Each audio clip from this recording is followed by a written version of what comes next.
Hello! അങ്ങനെ നമ്മുടെ ഉപ്പും മുളകും പാറമട വീട്ടില് ഇന്ന് ഒരു പൊട്ടിത്തെറി നടക്കുകയാണ്. അതായത് നമ്മുടെ അനാർക്കലി ടീച്ചറുണ്ടല്ലോ, ടീച്ചർ വരികയാണ്. അപ്പൊ ടീച്ചർക്ക് വേണ്ടി നമ്മുടെ സിദ്ധു മേടിച്ച് വെച്ചിരുന്ന ഗിഫ്റ്റ് ആയിരുന്നു ഒരു ചുരിദാർ. ആ ചുരിദാർ നമ്മുടെ പാറുക്കുട്ടി ലച്ചുവിനുള്ളതാണെന്നും പറഞ്ഞിട്ട് ലച്ചുവിന് കൊണ്ടോയി കൊടുക്കുന്നുണ്ട്.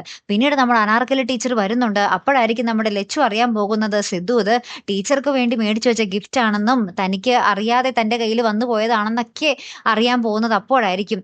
പോരാത്തതിന് രാവിലെ മുതലേ നമ്മുടെ ലച്ചു സിദ്ധുവിനെ ശ്രദ്ധിക്കുന്നുണ്ട്. അപ്പൊ സിദ്ധു ആണെങ്കിൽ ഫോണിൽ ഇങ്ങനെ ഭയങ്കര സംസാരമൊക്കെയാണ്. ലച്ചുവിനെ കാണുമ്പോൾ ഫോൺ കട്ട് ചെയ്യുന്നു, ഫോൺ മാറ്റുന്നു. അങ്ങനെ ഭയങ്കര തപ്പ് തരികിട കളികളായിരുന്നു സിദ്ധുവിന് മൊത്തം. അപ്പൊ പിന്നെ ആ ഒരു ദിവസം അനാർക്കലി ടീച്ചർ വരികയും അനാർക്കലി ടീച്ചർക്ക് വേണ്ടി നമ്മുടെ സിദ്ധു മേടിച്ചു വെച്ചിരിക്കുന്ന ആ ഗിഫ്റ്റ് ഒക്കെ കാണുമ്പോഴും പിന്നെ നമ്മുടെ ലച്ചുവിന്റെ അവസ്ഥ പറയാനുണ്ടോ അല്ലെ കൂട്ടുകാരെ? ഒരു വമ്പം പൊട്ടിത്തെറി തന്നെ നമ്മുടെ പാറമട വീട്ടിൽ സംഭവിക്കും കേട്ടോ. ഇത് എങ്ങനെ സോൾവ് ചെയ്തെടുക്കും എന്നുള്ളത് കണ്ടു തന്നെ അറിയണേ. കാത്തിരിക്കാട്ടോ. അപ്പൊ അടുത്തൊരു വീഡിയോയുമായി വരുന്നത് വരയ്ക്കും ഗുഡ് ബൈ.